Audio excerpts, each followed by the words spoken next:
ఒకప్పుడు స్టార్ హీరోగా ఇండస్ట్రీని ఏలిన సూపర్ స్టార్ కృష్ణను ఒకే ఒక్క సినిమాతో చిరంజీవి భయపెట్టాడని మీకు తెలుసా? మెగాస్టార్ కు చెక్ పెట్టడానికి కృష్ణ వేసిన మాస్టర్ ప్లాన్ ఏంటి అన్నది ఈ రోజు తెలుసుకుందాం. తెలుగు ఫిల్మ్ ఇండస్ట్రీకి ఎన్టీ రామారావు, అక్కినేని నాగేశ్వరరావు రెండు కళ్ళుగా ఉన్నారు. టాలీవుడ్ ను నిలబెట్టి గుర్తింపు వచ్చేలా చేశారు. ఆ ఇద్దరు హీరోల ప్రభావం తగ్గుతున్న టైంలో ఇండస్ట్రీలోకి కృష్ణ, శోభన్ బాబు, కృష్ణరాజు ఎంట్రీ ఇచ్చారు. కృష్ణ, శోభన్ బాబు మంచి ఫామ్ లోకి వచ్చి వరుస సినిమాలతో దూసుకుపోయారు. చిరంజీవి వచ్చే వరకు టాలీవుడ్ లో కృష్ణకు, శోభన్ బాబుకు పోటీ అనేది లేకుండా పోయింది. ఈ ఇద్దరు హీరోలు టాలీవుడ్ ను ఏలేశారు. వరుసగా హిట్ సినిమాలతో థియేటర్లపై దండయాత్ర చేశారు.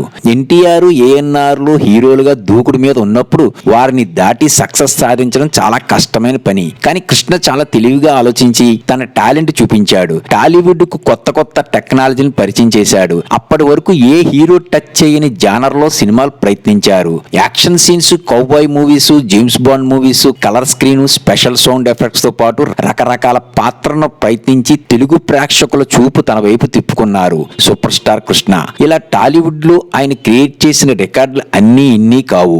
ఎన్టీఆర్, ఏఎన్ఆర్ లను దాటుకుని స్టార్ హీరోగా ఎదగడానికి కృష్ణ కొత్త కొత్త కాన్సెప్ట్లను తెరపై తీసుకువస్తే, కృష్ణ, శోభన్ బాబుల నుంచి ఆడియన్స్ చూపును తన వైపు తిప్పుకోవడం కోసం చిరంజీవి డాన్స్ ను నమ్ముకున్నాడు. టాలీవుడ్ కు మైకేల్ జాక్సన్ డాన్స్ ను పరిచయం చేసిన హీరో మెగాస్టార్ చిరంజీవి. కృష్ణ ప్రభంజనానికి బ్రేక్ వేసి తన డాన్స్ మూమెంట్స్ తో టాలీవుడ్ లో చరిత్ర సృష్టించారు చిరంజీవి. అప్పటి వరకు మెగాస్టార్ లా డాన్స్ చేయగలిగే హీరో టాలీవుడ్ లో మరెవరూ లేకపోవడం చిరంజీవికి బాగా కలిసి వచ్చింది.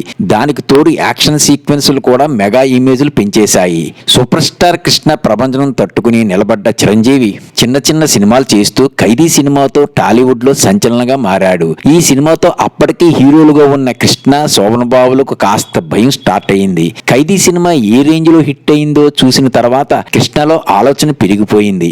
ఆ టైంలోనే వరుసగా ఫ్లాప్ సినిమాలు పడుతుండడంతో మళ్లీ ఫామ్ లోకి రావడానికి ఏం చేయాలని సూపర్ స్టార్ కృష్ణ ఆలోచనలో పడ్డారు. వెంటనే రిస్క్ చేసి ఓ సినిమాను స్టార్ట్ చేశారు. అదే సింహాసనం. మెగాస్టార్ చిరంజీవి ప్రభంజనం తట్టుకోవడం కోసం కృష్ణ సింహాసనం సినిమాని స్టార్ట్ చేశారు. ఇళ్లు తాకట్టు పెట్టి మరీ బడ్జెట్ ను సమకూర్చారు. తానే మొదటిసారి డైరెక్షన్ చేస్తూ నిర్మిస్తూ ఈ సినిమాను తెరకెక్కించారు. ఈ సినిమాలో ఎన్నో విశేషాలు దాగున్నాయి. ఈ సినిమా కోసం చాలా కష్టపడ్డారు కృష్ణ. చిరంజీవి ప్రభావం నుంచి తట్టుకుని నిలబడాలని గట్టిగా ప్రయత్నం చేశారు. ఆయన కష్టం వృధా పోలేదు. సింహాసనం సినిమా బ్లాక్ బస్టర్ హిట్ అయింది. కృష్ణ మళ్ళీ ఫామ్ లోకి వచ్చారు. ఈ సినిమాతో ఎంత పెద్ద హిట్ అయిందంటే ఈ సినిమాకు వచ్చే జనాలను ఆపడం సాధ్యం కాక బెజవాడలో పోలీసులు 144 సెక్షన్ పెట్టేంతగా హిట్ అయ్యింది. సూపర్ స్టార్ మళ్ళీ ఫామ్ లోకి వచ్చారు. ఈ సినిమా దెబ్బకు మరో 10 ఏళ్లు కృష్ణకు తిరుగు లేకుండా పోయింది. లైక్, సబ్స్క్రైబ్ చేయండి.